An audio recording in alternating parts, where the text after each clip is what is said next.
Amém, queridos? Graça e paz. Vamos dar continuidade à nossa série acerca do Evangelho de João. Estamos meditando no capítulo 4, a conversa do Senhor Jesus com a mulher samaritana. E até aqui nós aprendemos de que essa mulher, ela nos representa, porque nós aprendemos que quando as 12 tribos foram divididas em duas partes, 10 foram levadas cativas e nunca mais retornaram para a terra de Israel de forma literal. E se misturaram com o restante do mundo. E Deus, tendo essa ideia maravilhosa, esse plano maravilhoso, não porque ele idealizou isso, porque ele nunca quis que Israel fosse infiel, mas ele, na sua presciência, já sabia que Israel seria infiel, e através desse plano maravilhoso, ele trouxe de volta essas 10 tribos, juntamente conosco, porque se misturaram conosco, e nos unimos aos judeus que creem em Cristo Jesus, que são novas criaturas.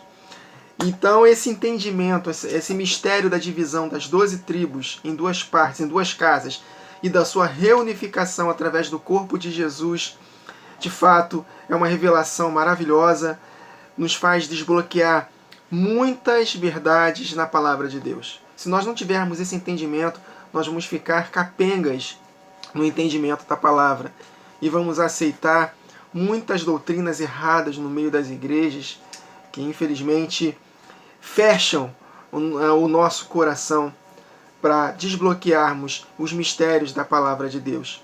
Elas só são desbloqueadas através do Espírito de Jesus Cristo, que perscruta as profundezas do Pai e nos revela.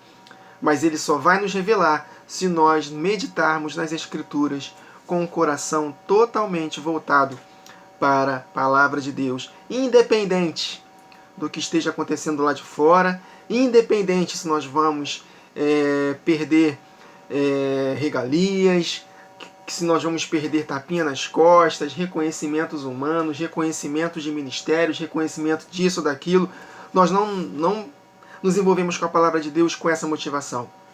Se nós meditarmos na palavra de Deus com a motivação de sermos recompensados pelos homens, Deus não vai nos revelar essas verdades.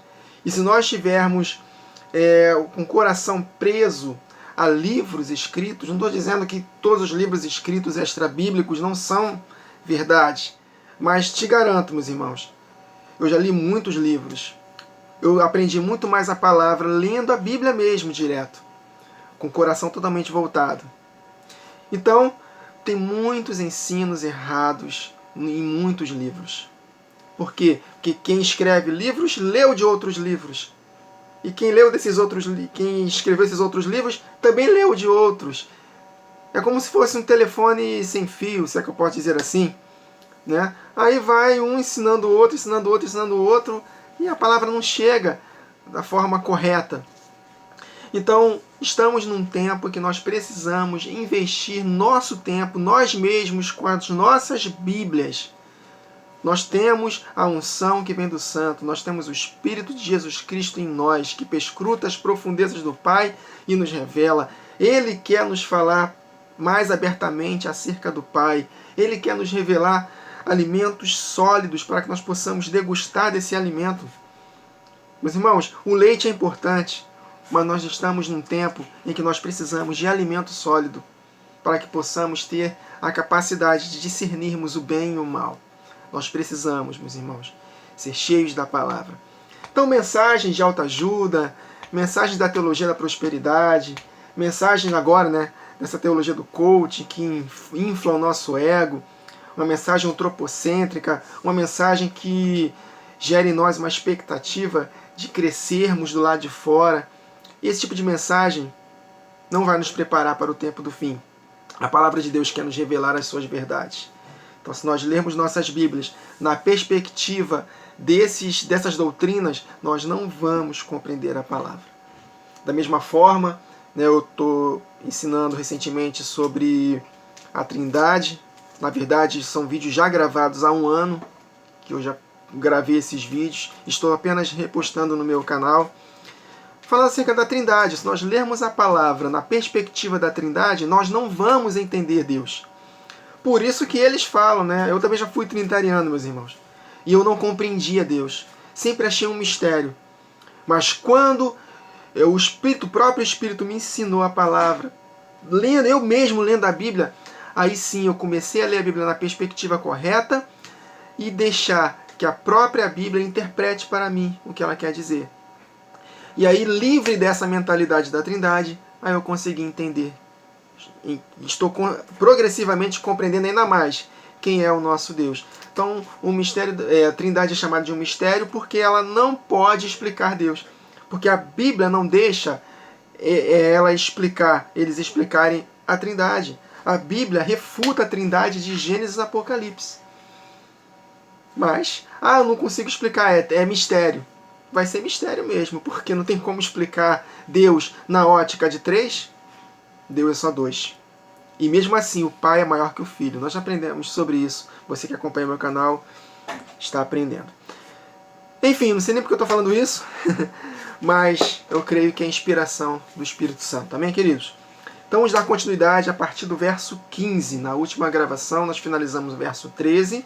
Se você não pôde acompanhar a última gravação ou a penúltima gravação, seria muito bom que vocês pelo menos acompanhassem a penúltima e a última gravação.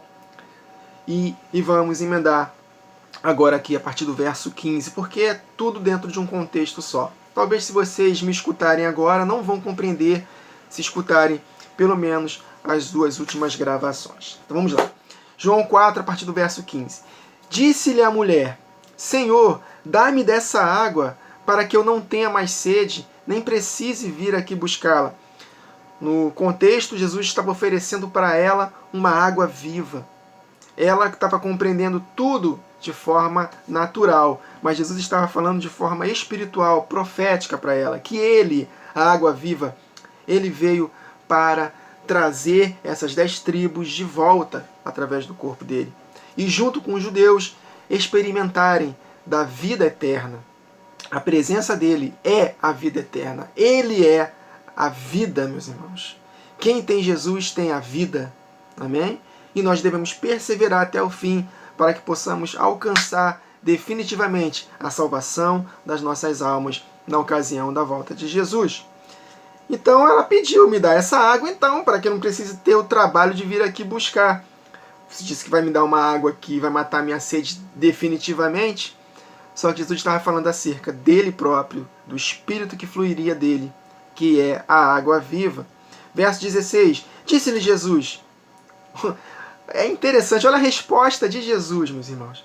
Ela pediu água, né? Essa água que Jesus prometeu para ela que seria uma água eterna, que ela jamais sentiria mais sede. E a resposta de Jesus: vai, chama teu marido e vem cá. Aí eu meditando aqui, mas não tem nada a ver. Jesus falou que daria para ela uma água que fluiria e jorraria para a vida eterna, uma água viva, que ela nunca mais teria sede. Então ela pediu essa água, aí Jesus vai e responde: chama teu marido e vem cá. Aí ela foi e respondeu à mulher: não tenho marido. Replicou-lhe Jesus: bem disseste, não tenho marido, porque 5 maridos já tiveste, e esse que agora tens não é teu marido. E isso disseste em verdade. Claro, ela de fato, literalmente, teve 5 maridos. E o que ela estava naquele momento não era marido, ela estava em pecado de fornicação, ela não estava nem casada, ela estava tendo relacionamento com uma pessoa que não era casada. Isso nos diz claramente que o casamento é o único meio que Deus permite para que nós possamos, de fato, ter um relacionamento sexual, né? Então Deus é contra, por exemplo, um casal de namorados viverem juntos. Deve haver um compromisso matrimonial. E ela não era casada. Mas o que Jesus quis dizer não é isso, meus irmãos. Jesus estava falando acerca exatamente da divisão das 2 casas de Israel. E que ela fazia parte das 10 tribos que foram dispersas por entre as nações. Eu não vou falar porque isso está gravado nas 2 últimas gravações. Então vamos dar prosseguimento. Então, 5 maridos já tiveste, e esse agora que tens não é o teu marido. E isso disseste com verdade. Agora vamos para o plano espiritual. O que Jesus quis dizer para a mulher samaritana. Lembre-se sempre disso. Samaria era a capital desse reino do norte, dessas 10 tribos que foram dispersas por entre as nações, que se misturaram conosco. A mulher samaritana nos representa, porque nós éramos gentios na carne. Hoje nós somos os judeus de Deus, o Israel de Deus. Nós somos judeus espirituais. Hoje Deus não olha judeus naturais. Hoje Ele olha apenas o corpo de Cristo, que é espiritual. Não é judeu o que é exteriormente na carne, nem circuncisão o que é feito na carne.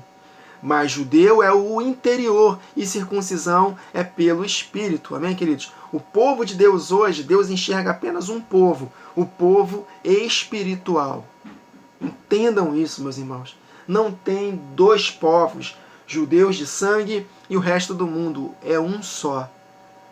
A única coisa que nós podemos diferenciar é Israel, não hoje, mas na volta de Jesus. Porque hoje Israel é escrava com seus filhos. É isso que o apóstolo Paulo fala. Tá? Então, quando Jesus voltar, ele vai reinar de Israel para o mundo. Então Israel vai ser a capital do reino milenar. Mas antes disso, só há um povo. E tem mais. Em Ezequiel 37 está escrito que esses dois povos nunca mais se dividirão, num contexto de volta de Jesus. Amém? Enfim. Então, 5 maridos já tiveste. Ou seja, podemos dizer assim, você se prostituiu com muitos amantes. Vocês vão entender por quê. Vocês se casaram com pessoas que não foram, que eu não permitia, num contexto da antiga aliança. Salomão, ele se casou com 700 mulheres. E além disso, ainda teve mais 300 concubinas. Ou seja, ele foi infiel. Por causa da infidelidade de Salomão, Deus dividiu as 12 tribos. Então ele teve várias mulheres, vários casamentos que Deus não permitia. É o que o apóstolo Paulo fala, né, em 2 Coríntios 6, não vos associeis com incrédulos, né? Não se ponhais a um jugo desigual com os descrentes, porque que comunhão há a luz com as trevas, Cristo com o maligno, né? A mulher viúva, ela pode casar com quem quiser, 1 Coríntios 7, contanto que seja no Senhor, porque não há união entre luz e trevas. E foi exatamente isso que Israel fez, se prostituiu com outros deuses. Largou o Senhor, o seu marido, né, que casou no Monte Sinai. Né? Então aqui é um contexto espiritual, vamos entender. Então ela se prostituiu com outros maridos espirituais, porque ela representa as 10 tribos. Samaria era a capital das 10 tribos. E Deus deu carta de divórcio, está escrito em Jeremias 3, para as 10 tribos, exatamente porque ela prostituiu, ela traiu e não quis se arrepender. Por isso que Jesus, abrindo parênteses aqui, em Mateus 19:9, ele diz que a única autorização que ele dá para um casal se divorciar é a prostituição de um dos cônjuges, sem arrependimento. Se ele se prostituiu, adulterou, traiu a mulher traiu o marido com outra pessoa e não se arrependeu, ela está autorizada a dar carta de divórcio e casar novamente. É a única exceção, fora a morte, que Deus dá para um novo casamento. Qualquer outro motivo é pecado. Amém? Então vamos lá. Oséias capítulo 2, versos 1 a 10. Olha só que texto maravilhoso, que tem tudo a ver com esses 5 maridos que ela teve. Jesus está levando ela para um contexto espiritual. E esse 6º também não é o teu marido, mas eu estou me apresentando como 7º e perfeito marido. 7 na palavra de Deus tipifica plenitude. Eu sou o seu verdadeiro marido. Eu vim trazer você de volta para a comunidade de Israel. Aleluia. Oséias capítulo 2, versos 1 a 10. Chamai a vosso irmão, meu povo, e a vossa irmã, favor. Um dos 2 filhos, uma filha e um filho de Oséias. Né? Ele teve 3 filhos, um é Jezreel, outro é Lo-Ruhamá e o outro é Lo-Ruhamá e Lo-Ami. Né? Não povo, não favor, e Deus semeia. Então chama o vosso irmão, meu povo, e a vossa irmã, favor. Ou seja, No contexto anterior, no capítulo 1, Deus falou que ele despediria as 10 tribos e não era mais meu povo, nem mais alcançastes misericórdia, favor. Mas, no lugar onde se dizia, nós não sois meu povo, serão chamados filhos do Deus vivo. Ou seja, do mesmo modo que Deus despediu as 10 tribos, ele profetizou o retorno através de Jesus. Bem, se vocês assistiram as 2 últimas gravações, vocês estão entendendo o que eu estou falando. Então, chamai a vosso irmão, meu povo, e a vossa irmã a favor. Repreendei vossa mãe. Repreendei-a, porque ela não é minha mulher. Deus deu carta de divórcio para as 10 tribos. E eu não sou o seu marido. Olha só, meus irmãos. Então, essa mulher, ela se prostitui com muitos amantes, 5 maridos. E ela, o 6º, não era marido dela. Olha só as conexões. Eu não sou o seu marido. Presta atenção agora.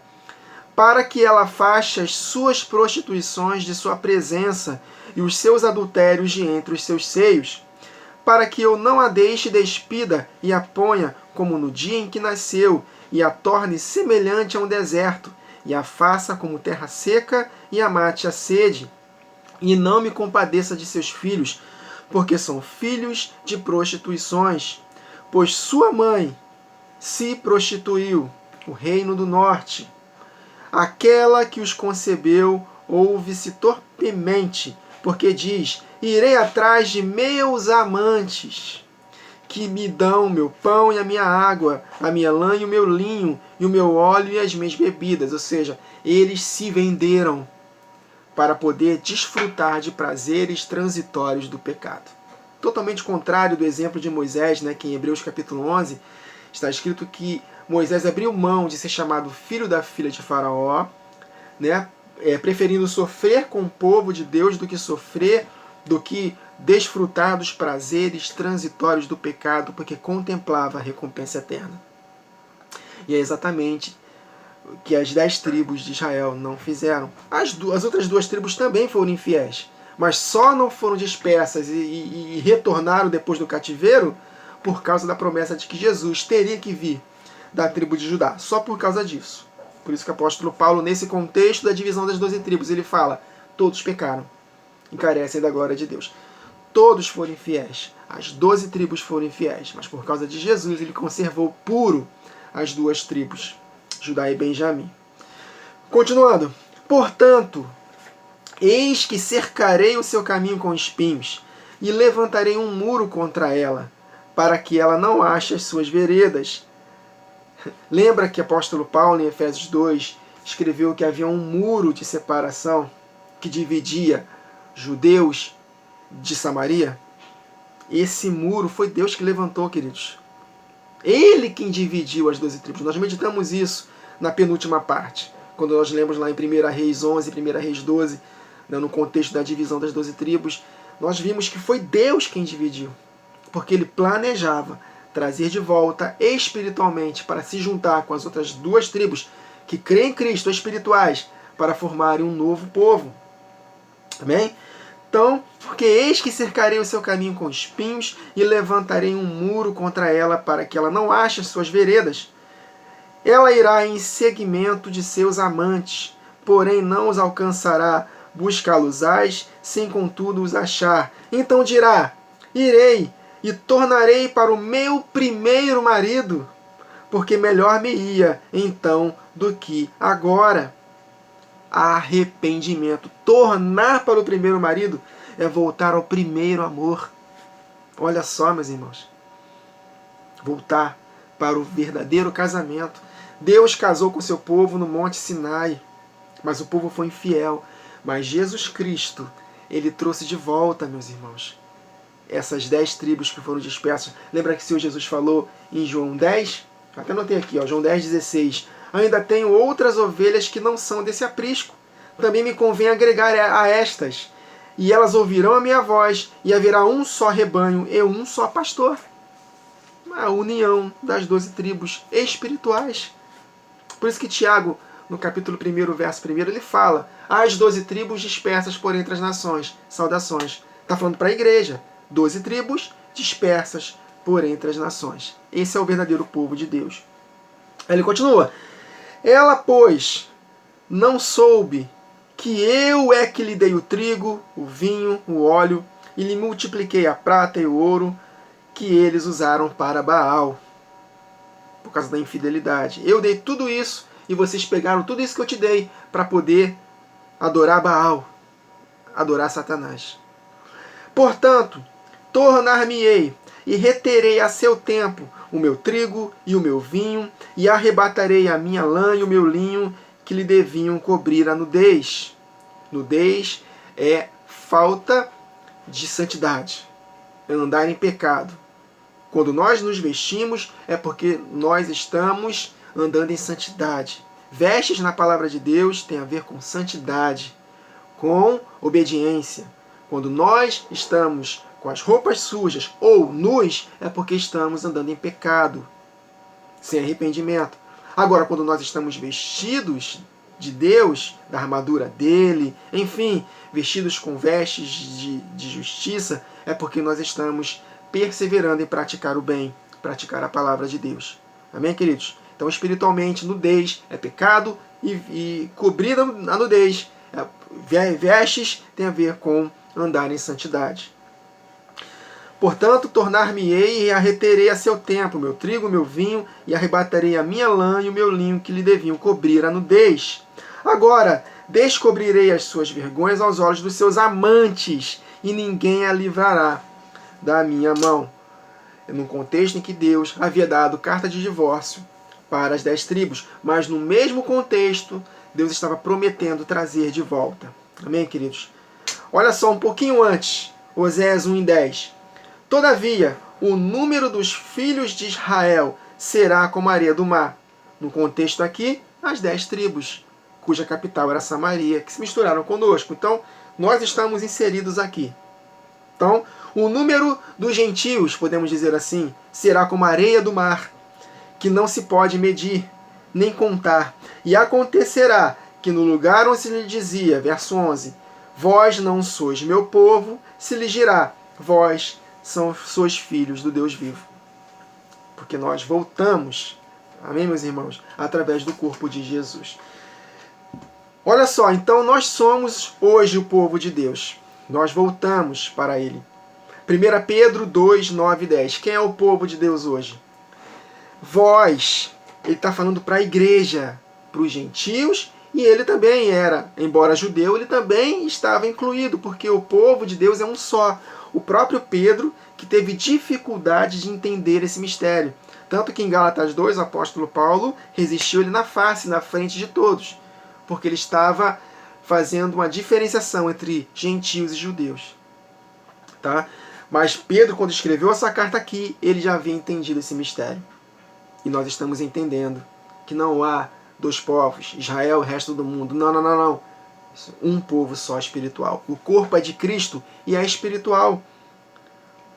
Vós sois a geração eleita, o sacerdócio real, a nação santa, povo adquirido, para que anuncieis as virtudes daquele que vos chamou das trevas. Estávamos afastados de Deus, junto com as 10 tribos, olha aí. Sem esperança e sem Deus no mundo, mas nós voltamos. Fora da comunidade de Israel, olha aí, a divisão das 12 tribos.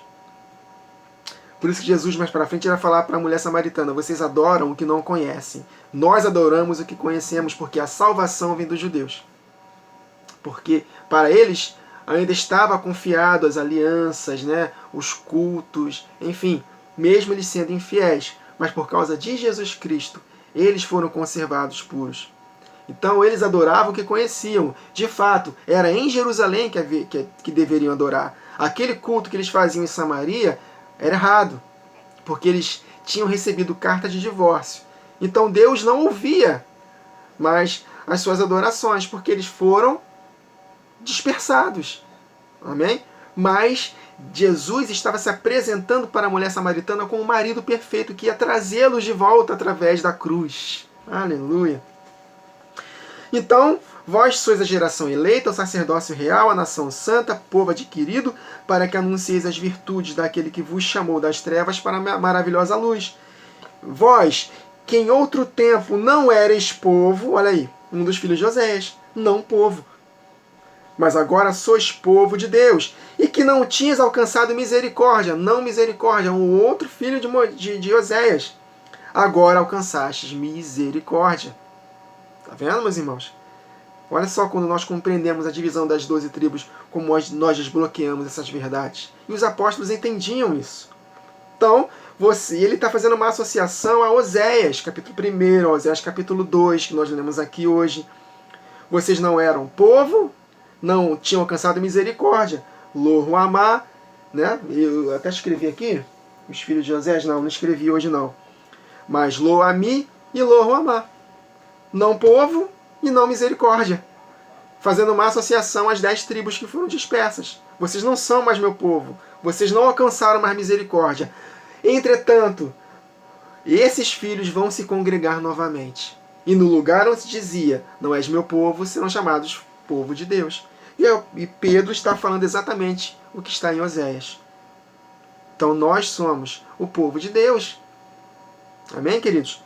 Olha só que interessante para finalizarmos. Gálatas, capítulo 4, verso 27. Olha como o apóstolo Paulo fala. Porque está escrito, aqui é num contexto da luta dos gentios contra os judaizantes. O judaísmo.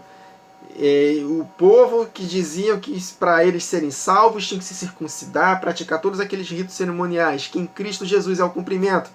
Então nessa batalha, nessa transição das alianças, nessa luta, olha o que o apóstolo Paulo fala para os gentios. Porque está escrito, alegra-te, estéril, que não dás à luz. Esforça-te e clama, tu que não estás de parto. Porque os filhos da solitária são mais as do que têm marido. Então, os judeus, as 2 tribos que não se misturaram por causa de Jesus, eles tinham marido ainda, que era Jesus, que era Deus, o Pai. Mas, o que está escrito em João, capítulo 1, verso 12? Veio para o que era seu, mas os seus não o receberam. Mas a todos quanto receberam, deu-lhes o direito de serem feitos filhos de Deus. Nós, gentios, provocamos ciúmes para os judeus. Porque Deus escolheu a nação de Israel, só que ela foi infiel. Essas 2 tribos que permaneceram firmes lá, por causa de Jesus, repito sempre isso, não por causa dos méritos deles, né, eles continuaram fazendo os cultos, toda aquela transição, todo aquele processo lá do templo, das festas, só continuaram por causa de Jesus.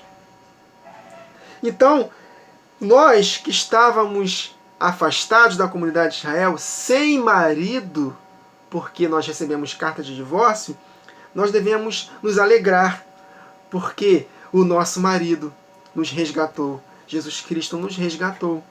Por isso que o apóstolo Paulo fala, alegra-te, estéril, tu que não dás à luz, porque só pode dar à luz quem é casado. Amém, queridos? Claro que há muitas gravidez, acontece isso, mas no pecado. A verdadeira gravidez, a verdadeira concepção de um filho, ele só pode ser liberado, abençoado por Deus quando é dentro de um matrimônio. Claro, se nós fizemos isso quando éramos afastados de Deus, por ignorância, Deus não leva em conta o nosso tempo de ignorância e abençoa todos os filhos que nasceram fora do casamento, contanto que nos arrependamos dos nossos pecados, porque Deus não leva em conta os tempos de ignorância. Mas Deus idealizou os filhos nascerem mediante ao matrimônio. Amém, queridos? Por isso que ele fala aqui, alegra-te, estéril, que não dás à luz, porque na mente de Deus não pode dar à luz se não for casado. Esforça-te, clama, tu que estás de parto, que não estás de parto. Aí ele fala, por quê? Porque os filhos da solitária, que não tem marido, que Jesus falou para a mulher samaritana, e este que está agora não é o teu marido, e 5 você tiveste, mas 5 maridos que não foram da minha vontade, porque vocês se misturaram com outros povos. Então, porque os filhos da solitária, olha aí, fazendo uma associação mulher samaritana, a nós, são mais dos que as que têm marido. Por isso que são 10 tribos, e as outras são 2. Então 10 tribos, obviamente, tem mais do que dois. Ou seja, em Cristo Jesus somos um povo só. Mas essas 10 tribos se reuniram com as outras duas. E as que têm mais filhos, é claro, são as que são as 10 tribos. Vocês estão conseguindo compreender? Os filhos da solitária, são mais dos que as que têm marido. Porque a conta é simples. Se nós formos analisar a quantidade de pessoas que não são judeus que foram alcançadas por Jesus, são maiores do que os judeus que estão nascendo de novo. Amém, queridos? Eu consigo compreender dessa forma. Então, conseguiram compreender, meus irmãos? Vamos ler o verso 18 de novo. Porque 5 maridos já tiveste, e esse que agora tens não é o teu marido. E apóstolo Paulo finaliza em Gálatas 4:27. Nós estamos finalizando aqui, né? Porque está escrito: alegra-te, estéril, que não dás à luz. Esforça-te e clama, tu que não estás de parto. Porque os filhos da solitária são mais dos que as que têm marido. Amém, queridos? Então finalizamos aqui o verso 18 de João. Se você assistiu só esse vídeo, sem assistir os outros 2 anteriores, você pode não ter entendido muita coisa. Então, eu recomendo que vocês assistam as últimas 2 gravações de João, somando com esse aqui, para que vocês possam compreender de fato o que Jesus, a conversa que Jesus teve com a mulher de Samaria, foi uma conversa profética, totalmente alinhada com os profetas, com a revelação da divisão das 2 casas de Israel e da reunificação através do corpo de Jesus na cruz do Calvário. Amém, queridos? Então é isso. Na próxima gravação nós daremos continuidade, se Deus quiser. Até lá. Que o Senhor nos abençoe.